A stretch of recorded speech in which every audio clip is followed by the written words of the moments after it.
ഓം ശ്രീ ഗുരുഭ്യോ നമ. മരിച്ചു കഴിഞ്ഞാൽ ചിലർ ദുഷ്കർമ്മങ്ങളുടെ ഫലമായി ഇവിടെ തന്നെ അധപതിച്ച് കിടക്കുന്നു. ചിലർ സംഘം മൂലം ബന്ധനത്തിലാകുന്നു. ചിലരാകട്ടെ ഈശ്വരനിൽ ലയിക്കുന്നു.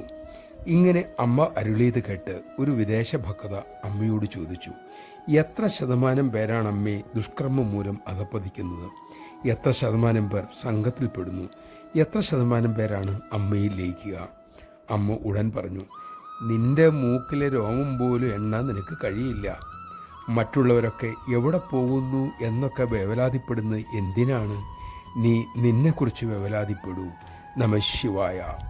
ആധ്യാത്മികതയിൽ അതാണ് വേണ്ടത്. ഞാൻ പാഴാക്കുന്ന സമയത്തെക്കുറിച്ച് ഞാൻ വേവലാതിപ്പെടണം. കാരണം സമയമാണ് ഈശ്വരൻ. സമയത്തെ വേണ്ടവിധം ഉപയോഗിക്കുക എന്നാൽ ഈശ്വരനെ സ്നേഹിക്കുക എന്നല്ലേ അർത്ഥം. നമുക്കതിന് സാധിക്കട്ടെ. അമ്മയാകട്ടെ നമ്മുടെ ചിന്തകളുടെ കേന്ദ്രബിന്ദു.